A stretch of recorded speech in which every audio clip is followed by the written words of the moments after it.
D'Angelo Russell is going to the Minnesota Timberwolves for Andrew Wiggins. That's a huge win for the Wolves. Some people will tell you that Andrew Wiggins was one of the worst contracts in the league. Yeah. Wiggins is a bad basketball player. He's owed $95 million over the next 3 years, starting next year. It's unspeakable they did this. The man who was once considered a bust, a loser, and the worst contract in the NBA is one game away from being the second biggest reason the Golden State Warriors are about to win their fourth championship of the Steph Curry era. But before we talk about Maple Jordan himself, there's another Jordan that we need to mention, and that Jordan is literally Steph Curry's clone. Gets to Paul gets it off in time. Oh, he banks it in! They count it! 2 half-court buzzer beaters in a final series is something else, but it's more than just 2 highlight shots. That buzzer beater by JP was one of the biggest and most important shots of the game because of the build-up. With Boston leading 71-67 at the end of the third quarter, they had all of the momentum, having doubled the Warriors' score to that point in the quarter, 32-16. That's when JP decided to step up. The first 3 was created because of Steph Curry's brilliance, and we'll talk a little bit more about that, because don't be fooled by the box score, he was still pretty damn impactful. But it's an inbounds play to Steph, who pump fakes Tatum, which forces Brown to help off Paul, leaving him wide open for 3. And then after trading buckets, the Celtics had once again regained the lead, before Wiggins snatched a huge rebound yet again, and then led a fast break, drawing all the defenders before finding Paul, who hit yet another deep buzzer-beating 3. And that momentum carried into the fourth quarter as the Dubs went on a 10-0 run. But before we get carried away, there is one man that deserves praise yet again, and it's none other than Andrew Wiggins. Do you guys want to hear a crazy stat? In year 2 of his career, Wiggins averaged 3.6 rebounds a game. Among starting forwards, that was the 5th lowest mark in the NBA. Fast forward to these playoffs, and he's averaging more than double that amount, and over the span of 2 games, he has 29 rebounds. But not just is he averaging 14 rebounds over the last 2 games, he's also putting up 26-point performances and keeping Jason Tatum to 30% shooting from 2-point range. And this is where we need to talk about the impact of Steph Curry as well.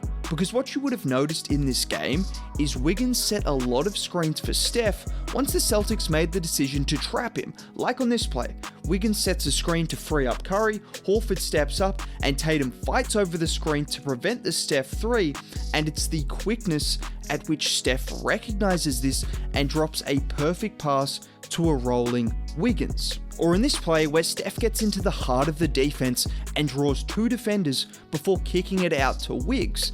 But it's right here where most defenders would help over and force a difficult pass to the corner.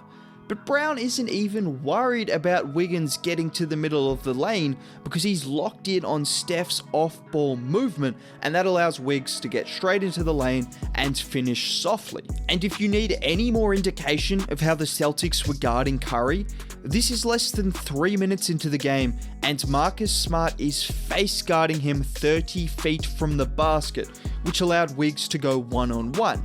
And don't get it twisted, Andrew Wiggins created a lot of these opportunities himself in isolation situations, and this was crucial because all series long, the Warriors have looked absolutely lost when Steph Curry isn't playmaking or scoring. Wiggins changed that for periods of this game, and that's what won them the game. But I'm not fully done talking about those 2 players. However, let's give credit to everyone's favourite podcaster, Draymond Green. Because you know things are getting bad when his own mother is questioning whether or not we are seeing the real Draymond? Well, we saw the real one in Game 5, and in particular the first half, where he was a major reason the Celtics only had 39 points in that half, with his ability to close out on the 3-point shooters, get in the passing lanes, deter shots at the rim, and even dive for loose balls into the first row, collecting people on his way. He said sorry, of course, that's what Draymond does, but it wasn't just the defense. Dre was also really aggressive offensively in the first half, recording 8 points, 4 rebounds, and 3 assists. And although he slowed down in the second half, setting the tone was crucial to the outcome of the game. But you know the Warriors are truly back when you have people on national TV saying this. That was what I was thinking about tonight, because Andrew Wiggins, he's not an underdog. He makes $32 million. While the Warriors were down these last couple of years, winning no games, they kept spending money because they've got it. They re-signed Draymond Green. They re-signed Steph Curry. They re-signed Kevon Looney.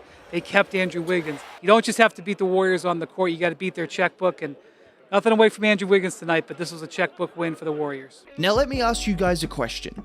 How many other teams have their 3 biggest bench pieces and 3 elite bench players, Otto Porter Jr., GP2, and Jordan Poole, making a combined $6 million? Iguodala and Bjelica also making a combined $4 million. Now just for reference, Brian Windhorst is a LeBron James rider to ridiculous extents, no pun intended, and he's mad the Warriors are overspending.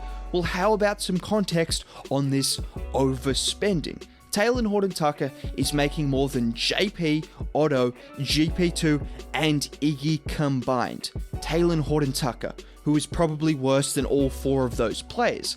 And you want to complain about the Warriors overspending instead of giving them credit for trading for Andrew Wiggins and turning him into an all-star when people like him called him the worst contract in the NBA, or taking a chance on GP2 when 29 other teams passed up on him? Yeah, that's not overspending, that's good management. The 3 guys that they're spending a lot of money on were drafted to that organization. Just had to say that. But there's also one more bit of hating that we have to get out of the way. And that is that Steph Curry is not the finals MVP, according to some people. Now, we all love Wiggins. We all do. But he's not the finals MVP. He's the biggest surprise of the finals and the best underdog story. But even with a poor game from Steph, he's still averaging nearly 31 points a game, shooting over 41% from 3 on over 12 attempts a game, and has been the best player in 80% of the games. So for all the desperate LeBron fans, or whoever else is coming up with this agenda that Wiggins is the finals MVP, let's give him his credit, but let's not get carried away, because there is only one finals MVP. Because let's not forget, even in his worst game of the finals, he was still being face guarded 30 feet away from the ball 3 minutes into the game by the defensive player of the year. Just let that sink in for a second. Anyways, like I said before the series, Warriors in 6. Have a good day. Thanks for watching. Drop a like if you did enjoy. Subscribe to the channel. Bye.